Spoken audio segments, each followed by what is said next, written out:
तो चलिए फ्रेंड्स, शुरू करते हैं आज की अपनी क्लास को। और आज की इस क्लास में बिल्कुल नया नवेला प्यारा सा सुंदर सा टॉपिक हम लोग स्टार्ट करने वाले हैं, जिसका नाम है मनी सप्लाई। अभी मनी सप्लाई होता क्या है भाई, इसको समझने का प्रयास करते हैं। इसको किस प्रकार मेजर करते हैं उसको भी जो है समझा जाएगा। तो जरा सुनो, मनी सप्लाई का मतलब क्या है, सिर्फ सुनना बात को बहुत ध्यान से। बेटा, एक देश में एक निश्चित समय पर, मैंने क्या बोला, एक इकोनॉमी में, एक देश में एक निश्चित समय पर एक देश की जनता के पास, एक देश की जनता के पास जितना भी पैसा पड़ा हुआ है, एक देश में एक पर्टिकुलर पॉइंट ऑफ टाइम पर, पर्टिकुलर पॉइंट ऑफ टाइम का मतलब मैंने बोला अभी तो अभी, मैंने बोला कल तो कल, ये नहीं कि एक महीने बाद या दो, मतलब जब मेरा मन करे तब, कि किसी भी पॉइंट ऑफ टाइम की बात कर सकता हूं मैं। तो एक देश में एक निश्चित समय पर, ठीक है, एक देश की जनता के पास जितना भी पैसा पड़ा हुआ है, अब चाहे वो पैसा उनकी जेब में हो, चाहे वो पैसा उनके घर में पड़ा हो, चाहे वो पैसा उनके बैंकों में जमा हो, एक देश की जनता के पास जितना भी पैसा अवेलेबल है, अगर मैं उन सबको जोड़ दूं तो बच्चों बन जाएगा मनी सप्लाई। तो मनी सप्लाई को मैं अगर सिंपल शब्द में कहूं तो हमारे देश की जनता के पास कितना पैसा पड़ा हुआ है, हमारे देश की जनता के पास कितना पैसा पड़ा हुआ है, उसी को बच्चों मनी सप्लाई कहते हैं। तो मनी सप्लाई का मतलब है एक देश में एक पर्टिकुलर पॉइंट ऑफ टाइम पर देश की पब्लिक के पास जितना भी पैसा पड़ा हुआ है उसको मनी सप्लाई कहते हैं। चाहे वो पैसा उनकी जेब में हो, चाहे वो पैसा उनके घर में हो, या चाहे वो पैसा उनका बैंकों में जमा हो, उनके पास जो भी टोटल मनी अवेलेबल होगा उसको मनी सप्लाई कहते हैं। ठीक है, तो यहाँ पे क्या लिखा है, money supply refers to total volume of money, total volume of money held by the public, held by the public at a particular point of time in an economy. Particular point of time का मतलब है कि मैं जब चाहूं तब calculate कर लूं कितना पैसा पड़ा। अगर मेरे को अभी कैलकुलेट करना है तो अभी कर लूंगा भाई, अपनी जेब में कितना पैसा वो काउंट करूंगा, घर पे जाकर कितना पड़ा है वो काउंट करूंगा, और मोबाइल ऐप से देखूंगा मेरे अकाउंट में कितना पड़ा है। तो भाई मनी सप्लाई एक प्रकार का स्टॉक कॉन्सेप्ट है। स्टॉक कॉन्सेप्ट का मतलब होता है जिसको जब चाहे तब आप मेजर कर सकते हो। अभी चाहूंगा तो अभी मेजर कर लूंगा मेरे पास कितना पैसा पड़ा है। कोई इतनी बड़ी बात नहीं मापना, अपना बैंक बैलेंस चेक करूंगा, घर पे जाके बैलेंस चेक करूंगा, अपनी जेब का बैलेंस चेक करूंगा, लो इतना पैसा पड़ा हुआ है। तभी तो बोला इससे पर्टिकुलर पॉइंट ऑफ टाइम पर या फिर एनी पॉइंट ऑफ टाइम किसी भी निश्चित समय बिंदु पर मापा जा सकता है। दैट्स वाई ये एक प्रकार का स्टॉक कॉन्सेप्ट है, क्योंकि स्टॉक कॉन्सेप्ट वो होते हैं जिसको जब चाहे तब माप लो। एक होता है फ्लो कॉन्सेप्ट। बेटा, फ्लो कॉन्सेप्ट वो होता है जिसको एक टाइम होने के बाद ही माप सकते हो। जैसे कि मैंने बोला एक कंपनी का प्रॉफिट, तो एक कंपनी का प्रॉफिट आप पूरे साल के बाद माप पाओगे उसका प्रॉफिट कितना हुआ। आप डेली बेस पे कंपनी का प्रॉफिट माप नहीं सकते, उसको एक टाइम के बाद ही माप पाओगे। लेकिन मनी सप्लाई को आप जब चाहे तब माप सकते हो। दैट्स वाई यह एक प्रकार का स्टॉक कॉन्सेप्ट है। एक बात याद रखना, मनी सप्लाई के अंदर केवल पब्लिक के पास जो पैसा है वो शामिल होता है, तो जनता के पास जो पैसा है वो शामिल होता है। और पब्लिक को बोलते हैं कंज्यूमर्स ऑफ मनी, ये मनी कंज्यूमर है। मनी सप्लाई के अंदर दो प्रकार का पैसा शामिल नहीं होता। एक तो वो पैसा जो हमारी देश की सरकार के पास है, देश की सरकार के पास भी पैसा होता है, देश की सरकार वाले पैसे को शामिल नहीं करते। दूसरा बैंकिंग सिस्टम, जो देश में हमारे कमर्शियल बैंक वगैरह है उनके पास जो उनका खुद का पैसा पड़ा हुआ है। बेटा, बैंकों के पास दो प्रकार का पैसा होता है, एक जनता का पैसा और एक बैंकों का खुद का पैसा। जनता वाला पैसा शामिल करूंगा, लेकिन बैंकों का जो खुद का पैसा उनके पास पड़ा हुआ है उसको भी मनी सप्लाई का पार्ट नहीं मानते। ठीक है, और याद रखना गवर्नमेंट को और बैंक को प्रोड्यूसर ऑफ मनी कहते हैं। ये मनी के प्रोड्यूसर है, ये मनी को बनाते हैं, और पब्लिक मनी की कंज्यूमर है, ये मनी को यूज करती है। ठीक है, तो मनी सप्लाई का तो मतलब क्लियर है कि मनी सप्लाई का मतलब कितना पैसा इस समय देश में अवेलेबल है देश की जनता के पास। लेकिन इसको मापते कैसे है, तो बात करते हैं मेजर्स ऑफ मनी सप्लाई, इसे किस प्रकार मापा जाएगा। तो 1961 में सबसे पहली बार 1961 में सबसे पहली बार मनी सप्लाई को मापने के लिए एक ग्रुप बना था, एक कमेटी बनी थी और वहाँ बताया गया था कि मनी सप्लाई को कैसे मापा जाता है। लेकिन उसके बाद थोड़े चेंजेस आए और उससे और अच्छे मनी सप्लाई के लिए एग्रीगेट लेकर आए और एक सेकंड कमेटी बनी, एक सेकंड वर्किंग ग्रुप बना। कब बना? 1977 में, जहाँ पे आरबीआई ने मनी सप्लाई के मॉनेटरी स्टॉक के मनी सप्लाई को मापने के हमें 4 एग्रीगेट दिए, हमें 4 बातें बताई कि इन 4 बेसिस पे आप मनी सप्लाई को माप सकते हैं और उनको लिक्विडिटी की फॉर्म में कि कौन ज़्यादा लिक्विड है, कौन कम लिक्विड है। अभी लिक्विड का मतलब क्या है बताऊंगा, बस सिंपल समझ लो।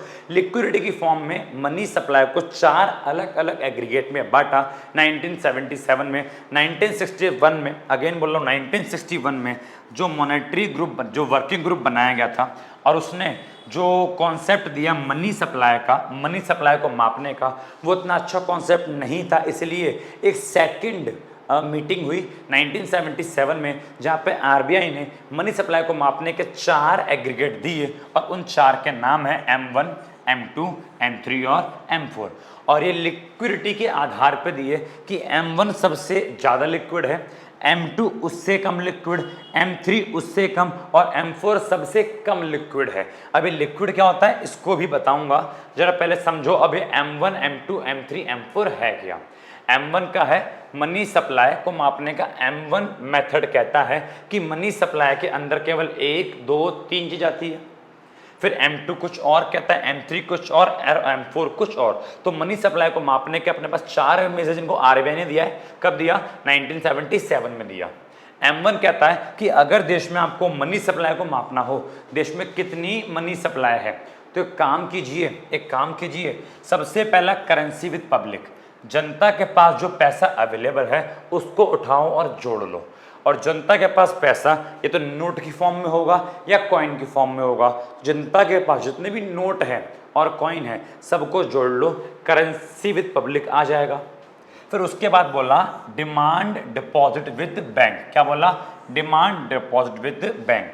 अब बच्चों मेरी बात सुनो, डिपॉजिट 2 प्रकार की होती है, एक होती है डिमांड डिपॉजिट और बच्चों एक होती है टाइम डिपॉजिट। एक कौन सी होती है? डिमांड, एक होती है टाइम। इनमें अंतर क्या है पहले समझो बेटा। ऐसा पैसा, डिमांड डिपॉजिट का मतलब होता है ऐसा पैसा जो मैंने बैंक में जमा करवाया और मैं जब चाहूँ अपने पैसे को निकाल सकता हूँ। मैंने आज जमा करवाया तो मैं अपने पैसे को आज भी निकाल सकता हूँ, कल भी निकाल सकता हूँ और जब चाहूँ मैं तब निकाल लूँ। डिमांड डिपॉजिट कि जब मैं डिमांड करूं, इसका नाम क्यों पड़ा डिमांड डिपॉजिट, कि जब मैं डिमांड करूं बैंक से मेरा पैसा दो, तो मेरे डिमांड करने पर बैंक तुरंत मेरे को पैसा दे दे। वो ये ना बोले कि बाद में आना तब आना। जो पैसा मैंने बैंक में जमा करवाया और जब चाहे तब निकाल लूँ उसको बोलते डिमांड डिपॉजिट। जैसे कि सेविंग अकाउंट का एग्जांपल है कि सेविंग अकाउंट में आप जमा करवाते हो पैसा और जब चाहे आप तब उसको निकाल सकते हो। लेकिन एक होता है टाइम डिपॉजिट, ये वो वाला पैसा होता है जो आपने बैंकों में जमा तो करवाया लेकिन आप उसको जब चाहे तब निकाल नहीं सकते, एक पर्टिकुलर टाइम पीरियड के बाद ही निकाल पाओगे। एग्जाम्पल के तौर पे आपने सुना होगा, लोग बोलते हैं मैंने एफडी करवाई है, एफडी फिक्स्ड डिपॉजिट। वो क्या होता है? आपने जमा करवाया पैसा लेकिन एफडी का पैसा आपने जितने भी टाइम की एफडी करवाई हो, 3 महीने, 6 महीने, 1 साल, 2 साल, 5 साल, उस टाइम के बाद ही निकाल पाओगे। आप उस पैसों को जब चाहे तब नहीं निकाल सकते। That is your time deposit. तो टाइम वाली बात नहीं हो रही, हम किसकी बात कर रहे हैं? डिमांड डिपॉजिट की, कि ऐसा पैसा जो हमने जमा करवाया बैंकों में, किस रूप में? डिमांड डिपॉजिट के रूप में, जब चाहे तब निकाल लो। तो पहला क्या आता है? करेंसी विद पब्लिक, दूसरा क्या आता है? डिमांड डिपॉजिट विद बैंक, और तीसरा होता है अदर डिपॉजिट विद आरबीआई। अब हमारा पैसा तो यहाँ पे बच्चों बैंक का मतलब है कमर्शियल बैंक से। कमर्शियल बैंक बोलो तो वो वाला बैंक जिनमें हम और तुम लोग जाते हैं, SBI bank, PNB bank, HDFC bank, Kotak Mahindra bank, लेना बैंक, देना बैंक, कुत्ता बैंक, बिल्ली बैंक, जितने भी छोटे मोटे बैंक जिनमें हम कस्टमर जाते हैं उसकी बात हो रही है। लेकिन कुछ कुछ संस्था ऐसी होती है जिनका पैसा ये कमर्शियल बैंक में जमा नहीं होता। वो संस्था काफ़ी बड़ी बड़ी होती है और उनका पैसा ये छोटे मोटे कमर्शियल बैंकों में जमा नहीं होता। तो उनका पैसा जमा कहाँ पे होता है? आरबीआई के पास। तो आरबीआई के पास भी कुछ लोगों का पैसा जमा होता है, कुछ लोग का मतलब हम आम जनता नहीं, हम नॉर्मल पब्लिक नहीं, कुछ लोग का मतलब कुछ ऐसी संस्थाएं हैं, स्पेशल संस्थाएं हैं जिनका अकाउंट छोटे मोटे बैंकों में ओपन नहीं होता, जिनका अकाउंट सीधे आरबीआई के अंदर ओपन होता है बेटा, उसको भी शामिल करते हैं। उसको बोलते हैं अदर डिपॉजिट विद आरबीआई। तो इसके लिए मैंने एक अलग से आपको लिखा है, तो इसको मैं आपको अलग से पढ़ाता हूं पहले, फिर बाकी इन सब पे आऊंगा, पहले उसको अलग से पढ़ लो। अब अदर डिपॉजिट ऑफ आरबीआई में क्या क्या आएगा, तो बच्चों एक आपके होते हैं पब्लिक फाइनेंशियल इंस्टीट्यूशन, ऐसे फाइनेंशियल इंस्टीट्यूशन, ऐसी वित्तीय संस्थाएं। बेटा फाइनेंशियल इंस्टीट्यूशन का मतलब होता है ऐसी संस्थाएं जो पैसों का लेन देन करती है। तो मैंने बोला कुछ बड़ी बड़ी पीएफआई, पब्लिक फाइनेंशियल इंस्टीट्यूशन होते हैं, पीएफआई शॉर्ट में बोलते हैं इसको, पब्लिक फाइनेंशियल इंस्टीट्यूशन होते हैं जो अपना पैसा सीधे आरबीआई के पास जमा करवाते हैं। ठीक है, जैसे कि मैंने बोला एचडीएफसी। अब एचडीएफसी बच्चों बैंक अलग है, ये एचडीएफसी का मतलब बैंक नहीं है, सिर्फ मैंने लिखा है एचडीएफसी, मैंने एचडीएफसी बैंक नहीं लिखा। अब मैंने बोला एचडीएफसी। अब एचडीएफसी अपने आप में एक बहुत बड़ी संस्था है, इसकी फुल फॉर्म है housing development financial corporation, sorry housing development finance corporation, कि इसका काम है घर लोन देना, जो लोग अपने घर को जो अपने घर के लिए लोन लेते। तो अब एचडीएफसी ये बैंक वाला नहीं है, बैंक से एचडीएफसी बैंक अलग है और एचडीएफसी अलग है। तो इसका अकाउंट कहाँ पे है, आरबीआई के पास है। मैंने बोला आईडीबीआई।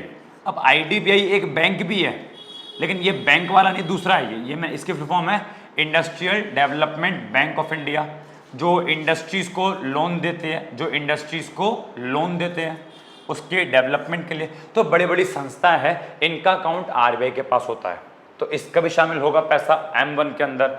फिर मनी फ्रॉम इंटरनेशनल इंस्टीट्यूशन, जो अंतर्राष्ट्रीय संस्था है, जैसे कि आपका बच्चा हो गया वर्ल्ड बैंक, आपको बच्चा हो गया आईएमएफ। अब वर्ल्ड बैंक है, आईएमएफ है, बट ये भी अपना पैसा अलग अलग देश के सेंट्रल बैंक में जमा करवाते हैं। तो हमारे पास भी जमा होता है, आरबीआई के पास भी जमा होता है, तो उसको भी शामिल किया जाएगा। और मनी फ्रॉम फॉरेन गवर्नमेंट, जो विदेशी सरकार होती है बेटा, वो भी अपने पैसे को अलग अलग देशों के बैंक में जमा करवाती है। हमारे देश के पैसे भी अलग अलग देश के बैंकों में जमा है, तो फॉरेन गवर्नमेंट का पैसा भी शामिल होता है। तो आरबीआई के डिपॉजिट में ये तीन बातें शामिल होती है। सबसे पहला पब्लिक फाइनेंशियल इंस्टीट्यूशन का पैसा, दूसरा इंटरनेशनल इंस्टीट्यूशन का, और तीसरा फॉरेन गवर्नमेंट का पैसा। आरबीआई के अदर डिपॉजिट में क्या नहीं आता, डिपॉजिट ऑफ कमर्शियल बैंक, जो बेटा देश के हमारे कमर्शियल बैंक है, जैसे कि मान लो SBI bank, Punjab national bank, बेटा ये भी अपना पैसा आरबीआई के पास जमा करवाते हैं। लेकिन मनी सप्लाई में इसको शामिल नहीं करते, क्योंकि आपको मैंने अभी तो पढ़ाया है कि मनी सप्लाई के अंदर बैंकों का पैसा और सरकार का पैसा शामिल नहीं होता। तो हमारे बैंकों ने जो भी पैसा आरबीआई के पास जमा करवाया वो मनी सप्लाई का पार्ट नहीं है, तो उसको करूँगा नॉट इंक्लूडेड, शामिल नहीं होगा। और दूसरा बेटा हमारे देश की सरकार भी तो अपना पैसा कहीं जमा करवाती होगी, तो हमारे देश की गवर्नमेंट भी अपना अकाउंट आरबीआई के पास ओपन करवाती है। हमारे देश की सरकार का पैसा भी आरबीआई के पास जमा होता है, लेकिन उसको भी शामिल नहीं करेंगे, बिकॉज मनी सप्लाई के अंदर बैंकों का खुद का पैसा और सरकार का खुद का पैसा, बैंकों का खुद का पैसा और सरकार का खुद का पैसा शामिल नहीं होता, तो उसको मनी सप्लाई में शामिल नहीं किया जाएगा। तो आपके आरबीआई के अदर डिपॉजिट में केवल और केवल ये तीन चीज शामिल होती है। ठीक है, तो हमने M1 पढ़ लिया। M1 में सबसे पहला क्या आ गया, जनता के पास कितनी करेंसी है, फिर बैंकों में डिमांड डिपॉजिट कितनी है, और आरबीआई की अदर डिपॉजिट कितनी है। ओके, M1 को अपन लोग बच्चों नैरो मनी, क्या बोलते हैं उसको, नैरो मनी कहते हैं। अब बात करते हैं M2 की। M2 में क्या आता है, तो M2 में आपका M1 तो पूरा पूरा आएगा एज इट इज, मतलब 1 2 3, M1 तो पूरा पूरा आपका एज इट इज आ जाएगा M2 के अंदर। लेकिन M1 के अलावा 1 2 3 के अलावा बेटा पोस्ट ऑफिस की डिमांड डिपॉजिट भी शामिल होती है। अब जिस प्रकार बैंक हमारा पैसा जमा करता है, बेटा याद रखना पोस्ट ऑफिस भी पैसे को जमा करता है। अगर आपको नहीं पता तो नॉलेज के लिए जान लो, हम अपने पैसे को पोस्ट ऑफिस में भी जमा करवाते हैं। बस फर्क कितना है, पोस्ट ऑफिस पैसा जमा करता है, हमको लोन नहीं देता।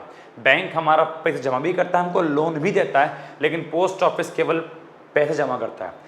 अब जिस प्रकार बैंकों में दो ऑप्शन है जमा करवाने के पैसे, एक तो जब चाहे तब निकाल लो पैसा, डिमांड डिपॉजिट, और एक फिक्स डिपॉजिट कि एक टाइम के बाद निकाल पाओगे। बेटा सेम पोस्ट ऑफिस भी हमको दो प्रकार की सुविधाएं प्रदान करता है। पोस्ट ऑफिस के अंदर भी एक सुविधा वो होती है आपने जमा करवाया पैसा आप जब चाहे तब निकाल लो, और पोस्ट ऑफिस के अंदर एक सुविधा ये भी होती है आपने जमा करवाया पैसा और एक टाइम के बाद ही निकाल पाओगे।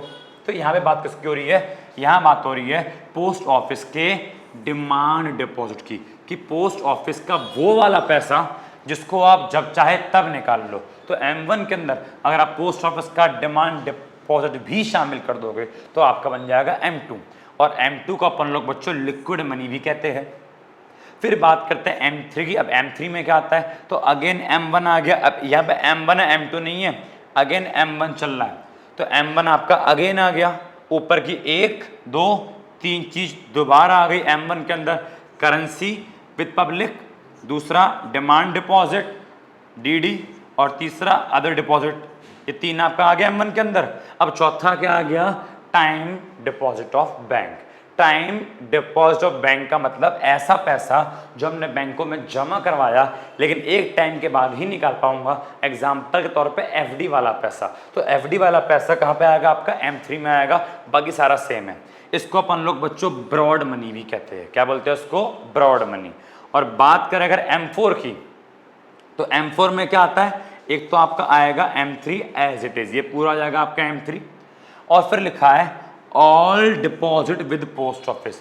अब पोस्ट ऑफिस के पास ऑल डिपॉजिट, ऑल मतलब पोस्ट ऑफिस के पास डिमांड वाला पैसा भी और पोस्ट ऑफिस के पास टाइम डिपॉजिट भी, बिकॉज अभी मैंने बोला पोस्ट ऑफिस के अंदर भी दो प्रकार के जमा होते हैं पैसा, एक डिमांड डिपॉजिट जब चाहे तब निकाल लो, और एक टाइम डिपॉजिट। तो इसमें दोनों को शामिल किया है, ऑल मतलब डिमांड वाला भी और टाइम वाला भी। लेकिन याद रखना पोस्ट ऑफिस में नेशनल सेविंग सर्टिफिकेट भी जमा करवाते हैं, लेकिन नेशनल सेविंग सर्टिफिकेट को, अगेन सुन लो, नेशनल सेविंग सर्टिफिकेट को मनी सप्लाई का पार्ट नहीं माना जाता। ये नेशनल सेविंग सर्टिफिकेट क्या होते हैं, तो जब हम सेविंग करते हैं पोस्ट ऑफिस के अंदर तो पोस्ट ऑफिस हमको एक सर्टिफिकेट प्रोवाइड करता है कि आपने हमारे पास सेविंग करी है। ये गवर्नमेंट के से भी ये सेविंग उठ के गवर्नमेंट के पास जाती है, ये सेफ होती है, इस पे हमको रेगुलर इंटरेस्ट भी मिलता है। लेकिन इस प्रकार की सेविंग को, ऐसे पैसे को मनी सप्लाई के अंदर शामिल नहीं किया जाता। तो नेशनल सेविंग सर्टिफिकेट, और एग्जांपल दूं, आपने सुना हो किसान विकास पत्र, तो किसान विकास पत्र हो गया, नेशनल सेविंग सर्टिफिकेट हो गया। ऐसी चीज़ों को जो सेविंग के तौर पे एक सर्टिफिकेट टाइप मिला, इसको हम मनी सप्लाई में शामिल नहीं करते। ठीक है बच्चों, M4 को ही हम प्रॉपर स्टॉक ऑफ मनी कहते हैं, और ये मनी सप्लाई का सबसे बड़ा मेजर है, बिकॉज इसके अंदर सारी की सारी बातें शामिल हो जाती है। तो M1 हो गया, M2, M3, M4। अब M1 सबसे ज़्यादा लिक्विड है, M2 उससे कम, M3 उससे भी कम, और M4 सबसे भी कम। अब भैया ये लिक्विड का मतलब क्या होता है, what do you mean by liquidity? तो लिक्विड का मतलब होता है कौन सी चीज़ कैश में कितनी जल्दी कन्वर्ट होगी। ठीक है, जो चीज़ कैश में जितनी जल्दी कन्वर्ट होगी उसको बोलते हैं लिक्विडिटी। एग्जाम्पल के तौर पे अगर मैं बोलूँ एक तरफ मेरे पास प्रॉपर्टी के पेपर है और एक तरफ मेरे पास गोल्ड है, तो कैश में जल्दी कन्वर्ट क्या होगा? आप लोग बोलोगे भैया गोल्ड जो है वो कैश में जल्दी कन्वर्ट होगा एज कम्पेयर टू प्रॉपर्टी के पेपर। तो गोल्ड ज़्यादा लिक्विड है और प्रॉपर्टी के पेपर कम लिक्विड है। तो जो चीज़ जल्दी कैश में कन्वर्ट हो उसकी लिक्विडिटी ज़्यादा। अब मैंने बोला एक तरफ मेरे पास गोल्ड है और एक तरफ मेरे पास ATM कार्ड है, जल्दी कैश में कन्वर्ट क्या होगा? तो ATM कार्ड कन्वर्ट जल्दी होगा, तो ATM मेरा ज़्यादा लिक्विड है और गोल्ड मेरा कम लिक्विड है। तो ऐसे ही M1 कैश में जल्दी कन्वर्ट होता है, M2 देखो क्योंकि M1 में ये करेंसी आपके पास ऑलरेडी अवेलेबल है तो ऑलरेडी कैश में ही है। डिमांड डिपॉजिट जब चाहो तब पैसा निकाल लो, ये भी ऑलरेडी, तो इसको भी आप जब चाहो तब निकाल सकते हो। इट मीन इसको भी जब चाहो तब कैश में कन्वर्ट कर सकते हो ATM के थ्रू। और अदर डिपॉजिट वाला पैसा भी जो RBI के पास होता है उसको भी ये बड़ी बड़ी संस्था है जब चाहे तब कैश में कन्वर्ट कर सकती है। तो इन तीनों चीज़ों को बहुत जल्दी कैश में कन्वर्ट कर सकते हैं। तो M1 सबसे ज़्यादा लिक्विड होता है, M2 उससे थोड़ा कम लिक्विड है, क्योंकि M2 में M1 की सब बात तो आ गई, ये भी, लेकिन पोस्ट ऑफिस वाला पैसा, पोस्ट ऑफिस वाले पैसे को आप जल्दी कैश में कन्वर्ट नहीं कर सकते, क्योंकि पोस्ट ऑफिस वाले पैसे में पोस्ट ऑफिस वाले एकदम से ही सारा पैसा आपका लेके नहीं रखते, और पोस्ट ऑफिस का कोई एटीएम कार्ड वगैरह नहीं होता। पोस्ट ऑफिस वाला पैसा जल्दी कैश में कन्वर्ट नहीं होता, उसे कैश में कन्वर्ट करने के लिए 1 से 2 दिन लगते हैं। जबकि बैंकों में जो हमारा जमा है पैसा वो जल्दी कैश में कन्वर्ट होता है, बैंक में जाओ सीधा पैसा लेके आ जाओ, या एटीएम स्वाइप करो सीधा पैसा निकाल लो। तो पोस्ट ऑफिस वाला पैसा थोड़ी देर में कन्वर्ट होता है, इसलिए M2 कम लिक्विड है, M3 उससे भी कम लिक्विड है, क्योंकि यहाँ पे क्या आ गया, टाइम डिपॉजिट FD, और FD का पैसा तो सबसे देर में कन्वर्ट होता है कैश के अंदर, क्योंकि FD में जब तक आपका टाइम पूरा नहीं होगा आप कन्वर्ट नहीं कर पाओगे। तो FD का पैसा अगर आपका 1 महीना बचा है FD टूटने में तो 1 महीने बाद कैश में कन्वर्ट होगा, तो ये तो उससे भी कम लिक्विड है। और M4 सबसे कम लिक्विड है, क्योंकि इसके अंदर M3 आ गया। अब M3 मतलब क्या, FD वाला पैसा भी आ गया, और फिर पोस्ट ऑफिस का भी टाइम डिपॉजिट आ गया, पोस्ट ऑफिस का भी FD वाला पैसा आ गया। तो यहाँ पे 2 FD वाला पैसा आ गया, एक तो बैंक वाला भी आ गया और एक पोस्ट ऑफिस वाला भी आ गया। अब इसको कन्वर्ट होने में और ज़्यादा टाइम लगेगा, तो ये सबसे कम लिक्विड है। सबसे ज़्यादा लिक्विड M1, उससे कम M2, उससे कम M3, उससे कम M4। ठीक है, तो ये थे आपके मनी सप्लाई के 4 मेजर्स जो कि मैंने आपको पढ़ाए। मनी सप्लाई के और भी करवाने हैं मेरे को मेजर, जो कि आपको नेक्स्ट लेक्चर में कराऊंगा, NM0, NM1, NM2, NM3, L1, L2, L3, क्योंकि और नए मेजर्स RBI ने इशू किए, उसको हम लोग पढ़ेंगे नेक्स्ट वीडियो में, नेक्स्ट क्लास में। ठीक है, तो आज के लिए इतना काफ़ी है। Thank you so much, bye bye, God bless you, take care.